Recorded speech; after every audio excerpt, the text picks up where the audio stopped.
So mga tol, matapos pong maikasa ang laban ni Manny Pacquiao versus Floyd Mayweather Jr. rematch, nang i-announce po ng Netflix na kasado na ang laban sa September 19 sa Las Vegas. Naka-schedule na nga din po ang kanilang laban sa kilalang boxing website, ang BoxRec. Makikita po dyan yung petsa at lugar ng paglalabanan. Seryosong laban nga yan mga tol. Itataya ni Mayweather ang kanyang pinagmamalaki na malinis na record, ang 50-0.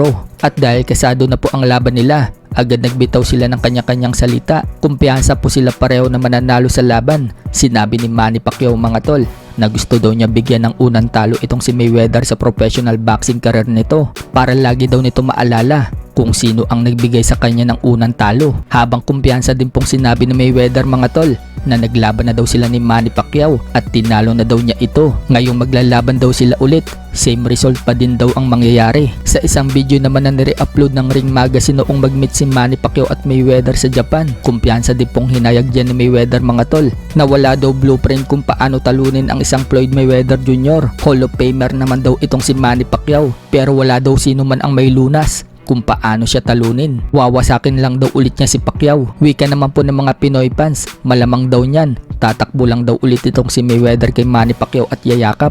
Iipitin yung kamay para hindi makasuntok at pupuntos lang ng pupuntos. Lalo na daw sa Las Vegas yung laban, siguradong panalo daw dyan si Mayweather. Pero wag papasiguro si Mayweather mga tol, baka masilat siya ni Manny Pacquiao sa rematch nila. Pinaka high speed nga po sa boxing mga tol ang naging laban nila taong 2015, kung saan nag-uwi po si Manny Pacquiao ng $120 million o halos 7 billion pesos sa pera natin, habang si Mayweather nag-uwi naman po ng $180 million or 10.3 billion pesos sa pera natin. Ganyan nga po kalaki ang perang kinita nila, kaya ngayon maglalaban sila muli. Papaldo na naman si Manny Pacquiao at Mayweather. Samantala, dumalo po ang Pangulong BBM sa handover ceremony sa bagong bukas na museum ni Manny Pacquiao. Yan po ang National Sports Museum sa Pasig City, kung saan makikita po dyan ang selected memorabilia mula kay Manny Pacquiao. Nandiyan po yung mga ginamit ni Manny Pacquiao sa boxing at mga belts at kung ano-ano pa. Sa kabilang banda naman mga tol, Devin Haney, pinalubog ang punching bag sa suntok niya. Makikita nga mga tol, halos masira na itong punching bag. Lubog na kasi ito sa kakasuntok ni Devin Haney ng kaliwa niya. So parang sinasabi po dyan ni Devin Haney